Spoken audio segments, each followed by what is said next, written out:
Hello, welcome back to another episode of the Unsecurity podcast. I'm your host, Brad Nye. Along with me, as always, is co-host Megan Larkins. Hey, Megan, how are you? Hey, Brad, I'm doing pretty good. Good.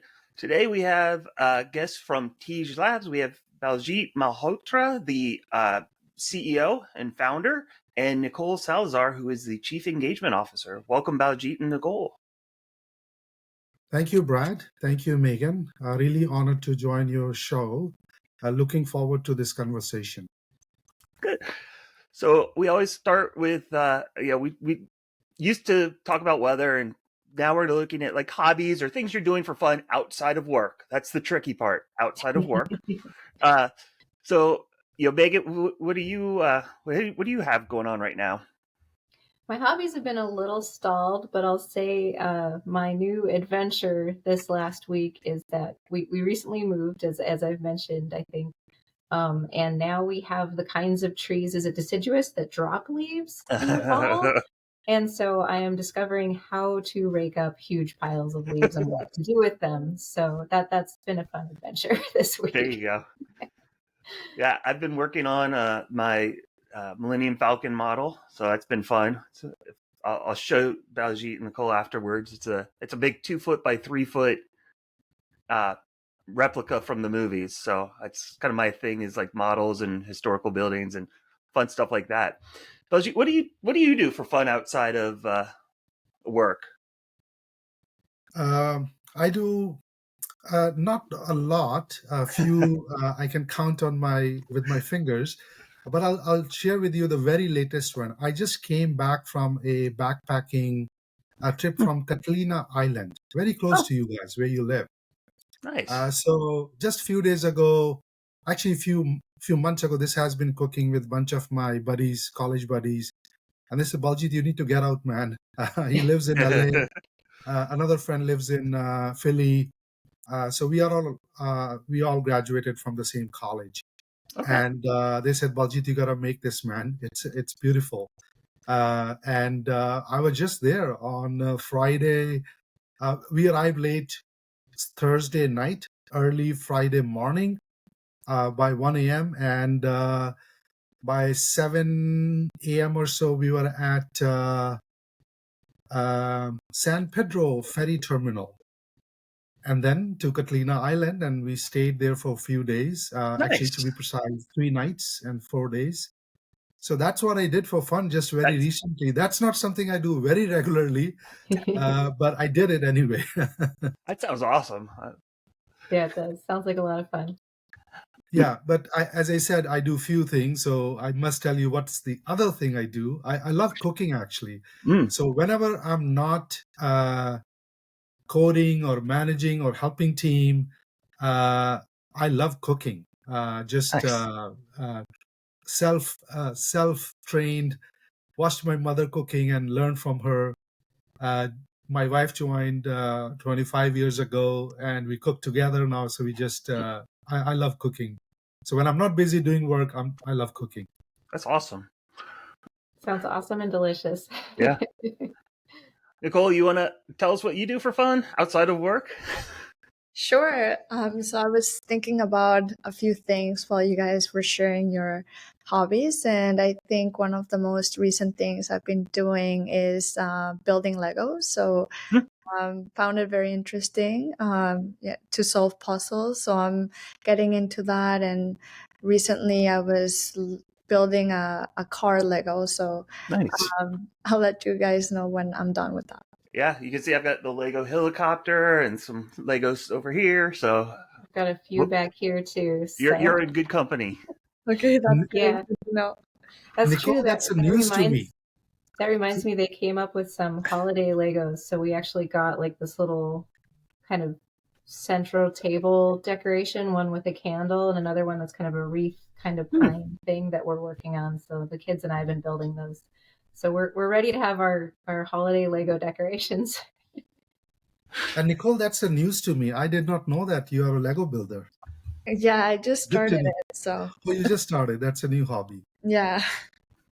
Very cool. Out, it's addicting. Mm-hmm. So I guess Baljeet, why don't you tell us a little bit about yourself, how you got where you're at, and a little bit about TeejLabs and what you guys do? Sure, Brad. I'll start with my background, academic background or educational background. I'm a trained computer scientist, and today I'm an accidental entrepreneur. I'll tell you why I consider myself accidental.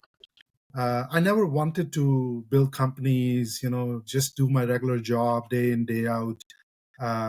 But I was very fortunate enough, lucky enough in many ways, to got to a good school, had a good friend circle around me who inspired me, motivated me in many different ways. And so all of that experiences led me to doing my PhD at the University of Alberta in Canada. Of course, before that, I did my master's, I did my undergrad in computing science. And since then, I am in this area for almost 35 plus years. And since my my grad studies, I went on to do a bunch of academic positions, if you will, working with computer scientists, biologists, on various large-scale data management problems, because that was my specialization, applying machine learning, data mining for solving large-scale data-related issues. I ended up being at a software company, then eventually at another software company, and my last stint was actually second last was with SAP, where I got introduced to open source world, and I was there part of a team that was responsible for the usage of open source across various products and services across their business units. So I was part of the due diligence team that would go conduct due diligence and help the team consume open source in a secure and compliant way. And very fortunate to have my mentors and peers in that company introduce me to certain venues where I could start to experiment with the R&D work as well. Because I told my manager, look, I'm a computer scientist. Of course, I can run scans. I can do technical due diligence on the product. I can tell you CVs, CWAs, licensing issues, and all that. But if you really want to leverage or use my expertise, you got to give me some freedom on the R&D side. And I was lucky enough, and my manager was kind enough to give me 2 interns, and I maximized the talent they had. So I built a bunch of tools internally, and I realized that all the commercial tools that were available for open source due diligence were not good enough. I won't tell companies' names. But ultimately, these commercial tools were not good enough that could help SAP, my employer, in the best possible way. So because of my academic training in data management, applying data science, large-scale natural language processing, unstructured data, and all that, I was able to demonstrate certain aspects where we could do these technical due diligence in a more appropriate way. Anyways, the long story short is I end up being with Black Duck Software, which was the market leader for open source risk management. I built their R&D division here in Canada. They were Boston-based company. I brought them here in Canada and built that R&D team from scratch here in Vancouver. And that was very, very productive work. Just very fortunate to work with a lot of talented people around me. I can take the credit of hiring them, but other than that, it was just a sheer talent. Within 2-3 years of work, we We were able to contribute so much that we got attention, and Black Duck got bought by Synopsys in 2018-19 timeframe. Megan, you might know this since you guys are also in security space. But then by that time, I had already tasted it was not my startup, but in many ways it was my startup, funded and branded by Black Duck. Um, uh, at least the R&D part that I did in Vancouver, and it was too difficult for me to go back to corporate, very large companies, and do the stuff that happens in a very structured way, perhaps a bit slow, but there are a lot of tapes. And I stayed with them for a year or so. I said, man, this is not what I want. I left it and just started TeejLab. And again, just got lucky, fortunate enough. I knew that open source had changed the industry because open source became de facto industry standard. Any application you pick, they were open source. Even I won't be surprised if F-16 or some of the rockets that are being shipped up use some open source. Right. Automobiles, any industry you talk about, there is an open source, and I could see the benefits and all that. But then I was also observing these API ecosystems, how they are connecting, and the importance of that connectedness. Because if you think very carefully, the software and data started moving into the cloud 20 years ago.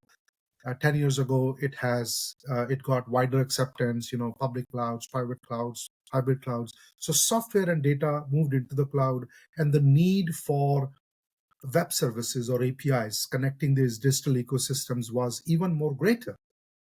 And there is an expression, just like software world got eaten by open source, now the open source is being eaten by APIs, because any application you pick, they provide their own API integrations, because ultimately you're not alone, right? You need to be connected. So all these connectors were bringing in new kinds of security issues, new kinds of compliance issues, licensing. And the problem I spotted during this journey was just like companies did not know what open source they use, and because of that, they had all these legal issues, security issues. I realized that, same issues is with APIs, because you may use a library from somewhere and have certain issues. And that's basically that sums up my journey, all the way from starting as a software engineer, then evolving into computing science, and having the world of open source and risk management. It's just amazing. Now I'm talking to you, I'm just going through this deja vu moment, where I'm realizing, man, this is a long journey what I've traveled. It's great to hear your journey and the evolution of just your own desires for where you are and what you're doing and contributing a lot. That's awesome to hear.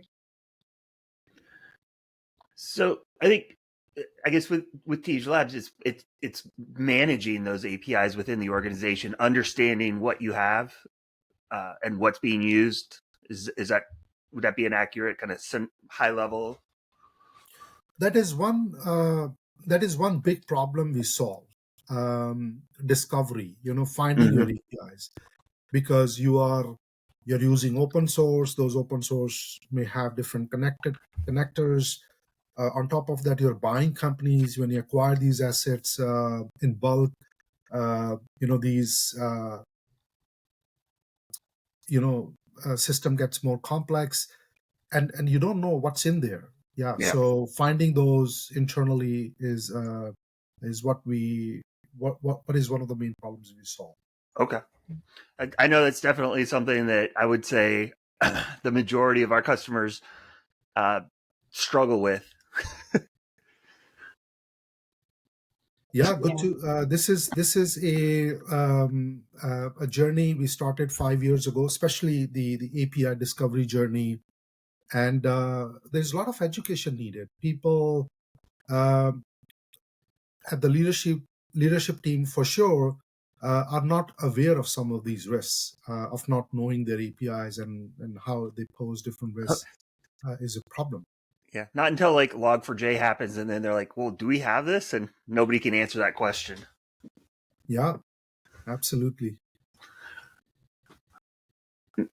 So where does how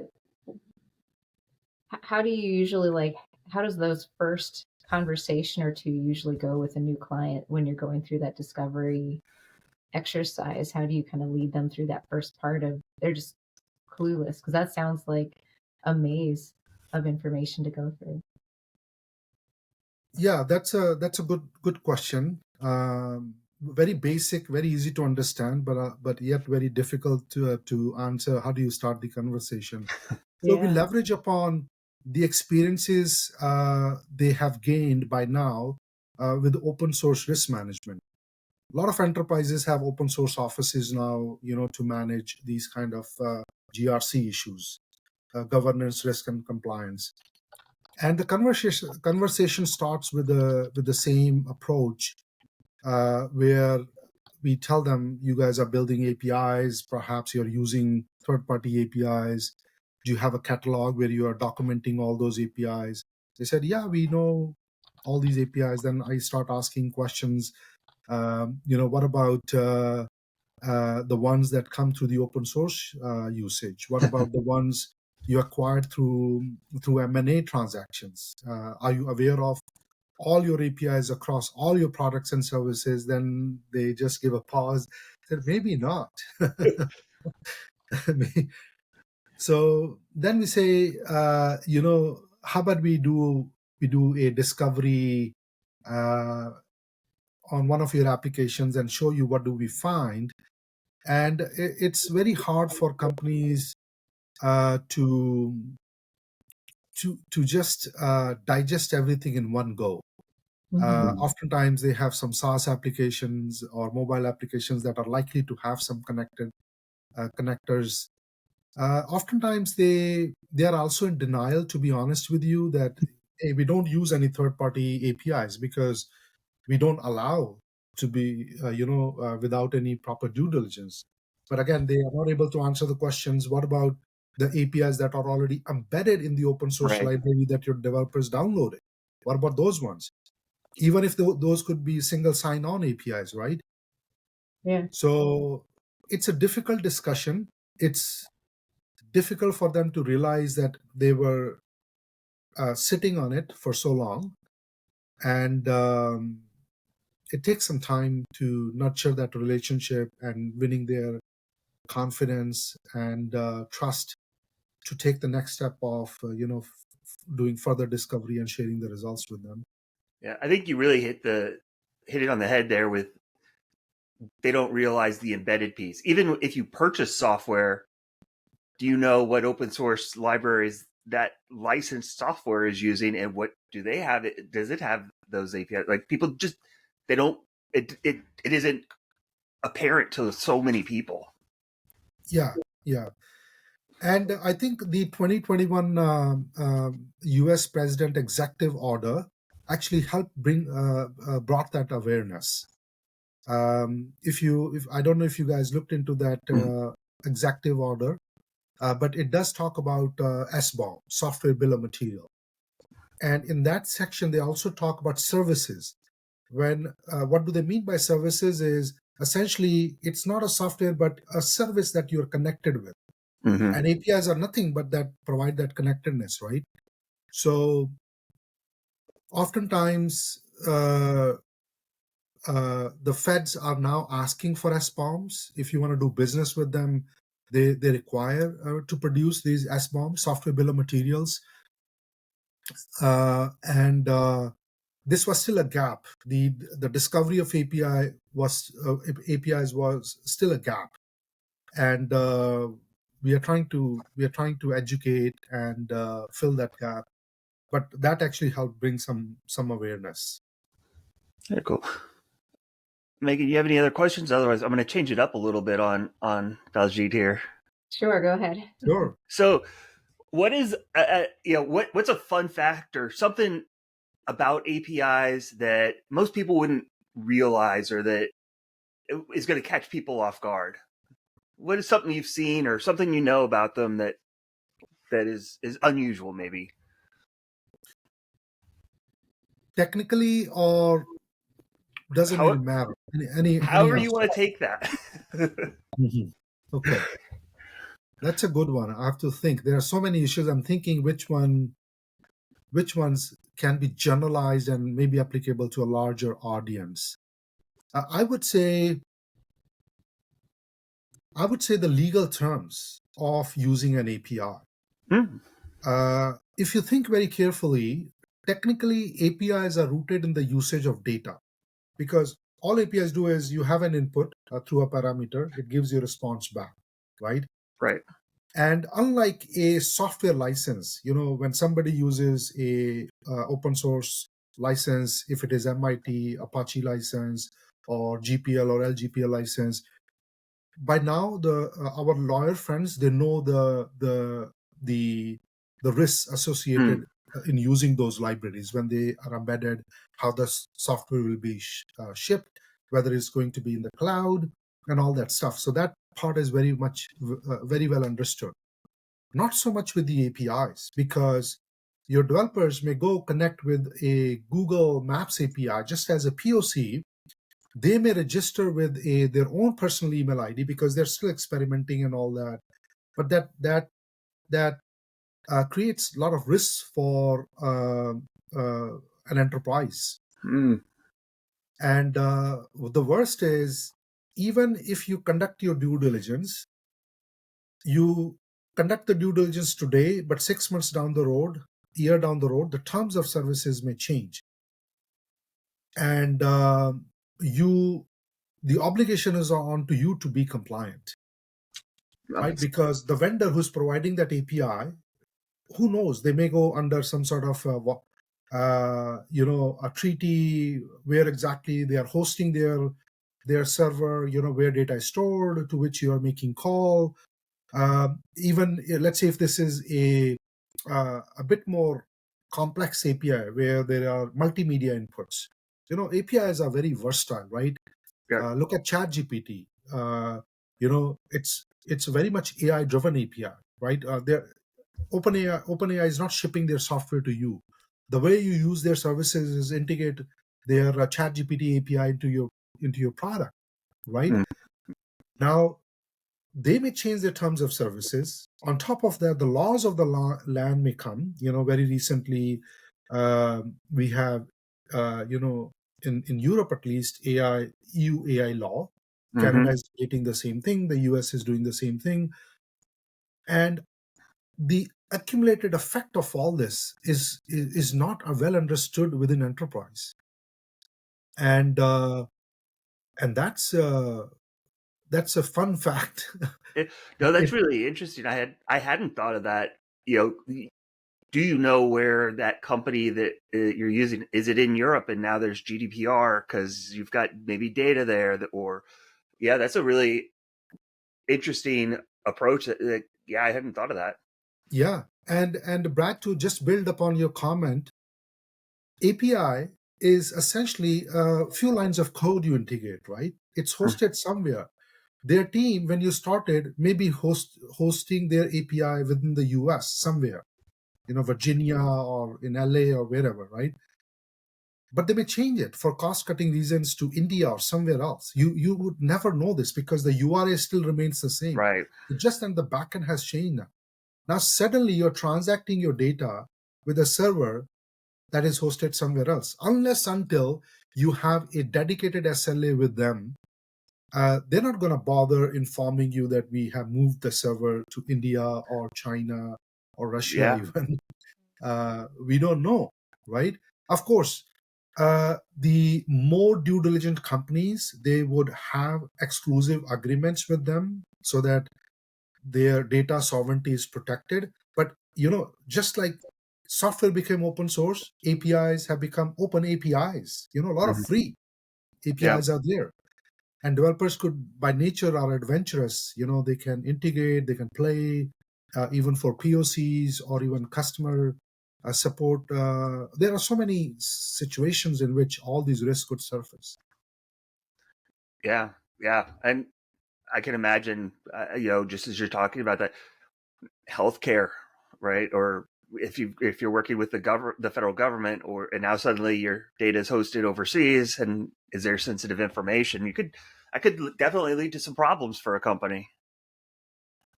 Yeah. Interesting. Transition over question over to Nicole as well. Put her on the spot. Yeah. Nicole, as Chief was Engagement Officer, I'm interested to know about your journey and how you came to TeejLabs and what you enjoy doing there. Sure. So I was finishing up my master when I came up with this opportunity, and little did I know that I was gonna embrace myself on a new journey to learn more about APIs. Because I had no clue what APIs were or what they were doing. So this journey for me was to learn about the importance of APIs, how much data they transact, the value that they are offering, and that we just use them every day in our applications or tools.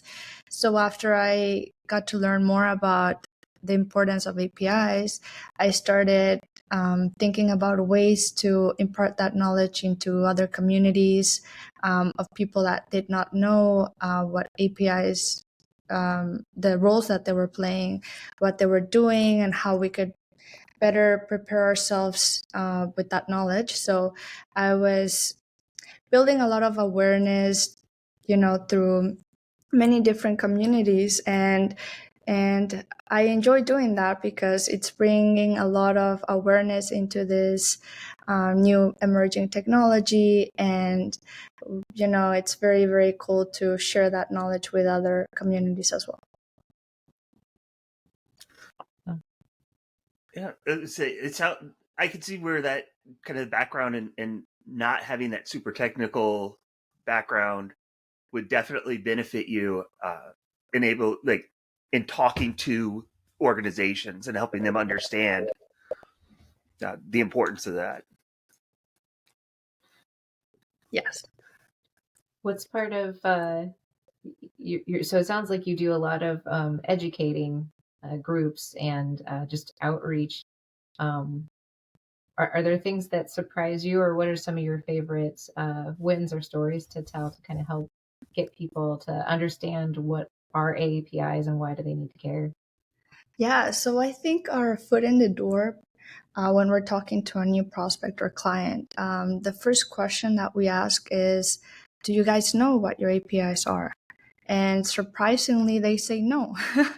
So that's when we go in and we explain to them that it's important for them to know what their APIs are, or what APIs are in their ecosystem, and then ways to document what data they're transacting, how can we protect the data that they're transacting, and so on. So basically we start with that question and we get the conversation rolling from there. Very cool. Well, I imagine you get a lot of people saying, no, we don't know. Yeah, we do. The risk no's are good for us. It's still, I feel like I shouldn't be surprised. I've been at FRSecure for over 8 years, and I shouldn't be surprised when I see stuff and what people aren't doing, and I'm still like, how? Do you guys very often get pushback, kind of like so many people don't know that much about APIs or the services behind the scenes? They're kind of like, just kind of put their blinders up, like, don't tell us, we didn't have this conversation, we know nothing, and just try to ignore the problem altogether. Yeah, that can happen. In big organizations, there are many stakeholders.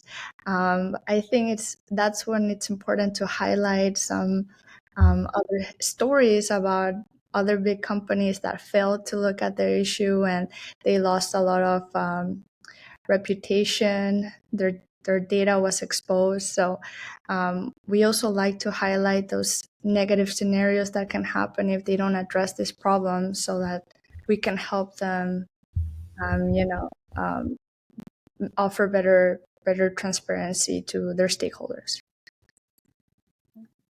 Nice.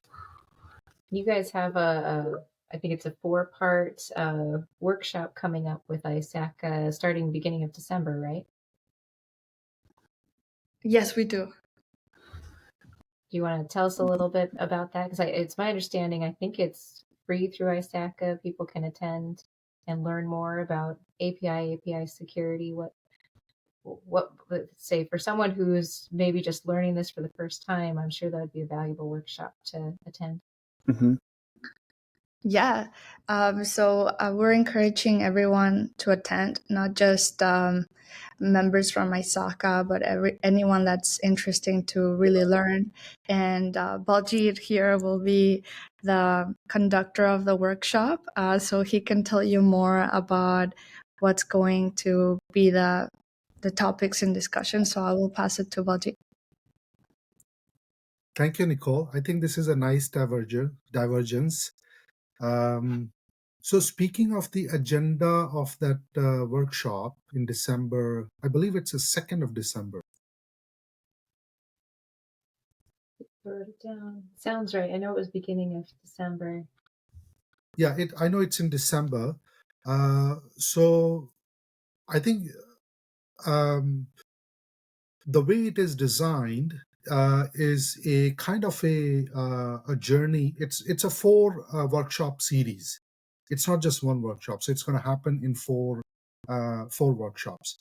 And the goal is for people who do not fully understand API risks, but also for people who understand APIs quite well. And actually, I'll go back to when Nicole was explaining the push. Megan, you asked the question about pushback. So my problem is actually different. Being a technical founder, I often interact with security folks who understand APIs quite well, understand security quite well, and my challenge with them is slightly different. I'm not a security expert by training. I just acquired some of these understandings over the period. So a lot of colleagues I talk to, they are much more wiser than me when it comes to security. And the pushback I get from them is, well, we are doing OWASP top 10. We understand authorization, authentication, injection problems, and all that. And with all due respect, I tell them, look, there are a lot of tools that can do these things for you, but can you automate it? Can you do this on a large scale? If you have one API, 10 APIs, yeah, I know developers can manage it, but what if you have hundreds of APIs? What if I tell you have thousands of APIs? Forget about your entire company, one single product, 5,000 API integrations. How do you manage those? How do you document them, right? So the challenges I face in my conversations are different. So this workshop is focused on all the way from non-technical, perhaps people with leadership roles who want to understand governance, who want to understand the the management aspect in managing their assets, all the way to how do you go run a API security program at scale. How do you motivate users with the right tooling support, and your developer teams with the right sets of processes to this API security program. Quite frankly, there are a lot of commercial tools by now available, but none of them are focused on the governance aspect of it. Of course, there are OWASP top 10 security framework is there, CIS top CIS Top 20 framework is there. But there are a lot of challenges within that space. How to automate this, how to make it more intelligent, and bring governance into the picture. So in the first workshop, we'll talk about the API basics. What is an API? How and what type of security threats or ways by which APIs can be exploited. And if two APIs have the same problem, for example, they have broken authentication problem or authorization problem, does that lead to the same business risk? Unfortunately, the answer is no, right? It really depends on what API does, what you as a company you do, right? What kind of data they transact. So that's basically what we are going to cover in the first part. And the subsequent parts, we're going to cover topics like how do you discover those APIs? Knowing your APIs is one problem. You know how to manage risk. Perhaps if the tool is not there, you can buy tools, you can train people. But how do you solve problem if you don't even know your APIs, right? How do you solve that problem? So then we'll talk about how to solve that problem. And then perhaps in the second and third part, we'll also talk about the legal risk, right? Once you have some issues with APIs from a security point, what are the challenges from the usage perspective, especially third-party API usage? You could be API producers, you could be API consumer, or you could be both, right? So the challenges are very different in all those contexts. So we have, and we are very thankful to, ISACA San Diego chapter and other chapters who have, enriched our own understanding, what to talk, what not to, which audience should receive what kind of message and all that. So we have structured it in a way, if somebody follow through this entire 4 series, they will have a comprehensive understanding all the way from API basics to governance, API governance issues. And also we are very thankful to your organization, FRSecure, and in particular Dave, who spotted this opportunity and worked with us and brought us together in this show as well. Yeah. Cool. All right. Well, I think we're about at time. So what we do to end this is a shout out or like a gratitude to somebody, either personal, professional, that kind of maybe has gone above and beyond. So I'm gonna have Megan go first. So Baljeet and Nicole, you have a chance to think about who you're gonna shout out to. I feel like Baljeet actually kind of tagged it because Dave Tuckman on our team to thank, because just connecting us with you guys and kind of just his involvement with the ISACA group in general, I think has brought a lot of awareness. Trying to think if I have any other personal thanks right now. I think just my husband, he's been standing up and helping me out in a lot of ways recently, which has been really great to see. So. I'll go and give them a couple more minutes here to think about it. I will give a shout out to my middle daughter. She started working yesterday, and she's doing after school childcare for the elementary school age kids. So it's pretty cool that I'm like, woohoo! I don't have to pay for everything anymore. So, Baljeet, how about you? Beyond Dave. Sure. There are so many people. I'm so fortunate and lucky to work with talented people like Nicole. So much gratitude for all these colleagues who have enriched my journey so far. On a longer journey, the journey I started 30 years ago, there are so many people, but in particular, a few people who really turned my attention to something important I could contribute on solving problems that were industry agnostic. Some folks at SAP, Francis Yip, he was my manager. He introduced me to the world of open source. Little did he know I was so ambitious But it just I couldn't help. I wanted to solve problems. That's it. I had no intention of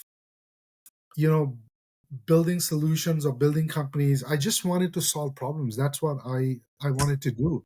But so much very much thankful to him that he introduced me to the world of open source, and also Bill Ledingham from Black Duck. He was CTO who brought me to Black Duck. So much very thankful to him as well, who introduced me to the security world. And as I said, there's so many people. It will be another 1 hour podcast where I can share the names of these people, but so much lucky. But very much like you, Brad, I also want to thank my daughter. So I have a son and a daughter. My youngest one is daughter. Believe it or not, the idea of TeejLab came when I was sitting with her. Literally, I said, I'm going to quit. I'm going to quit my job, and this is what I want to do. That moment was with my little daughter. And I did it. And not knowing, leaving a comfortable job, being in a leadership role was not easy for me at some point in time. And but just so thankful to my daughter. He said, Daddy, what is it? I said, I'm just going to say something to you. Listen to me and say, it's okay, Daddy, you can do it. That's awesome. Believe it or not, that she was the first one with whom I shared my thought that this is what I'll be doing for the rest of my life, managing APIs at a global scale. That was the thought I had. So very thankful to these instances that occurred. And of course, colleagues like Nicole, my entire TeejLab team, so much very thankful to everybody. Very nice. Okay. Nicole? I was thinking about everything you guys said. I guess I'm also very thankful for the TeejLab community, just being able to be a part of the team and to learn from Baljeet, who has lots of experience, and also other pioneers. I think Elon Musk is doing lots for the world, so I think he's going to create a lot of new opportunities. And recently I saw something with AI, so I'm very excited for the new possibilities that are to come. There you go. And Megan, what's coming up next? Yeah, we've got our next episode. We're going to have another guest, Andrew Cook, on. He's the CTO of Recon InfoSec. He talked at our Hacks and Hops event earlier this year about threat hunting. We don't know our topic of discussion yet, but it should be a good conversation with him. So tune in next time. And in the meantime, you can send us an email if you like to unsecurity@FRSecure.com. Great. Thank you. And thank you all for listening. We'll talk to you next time.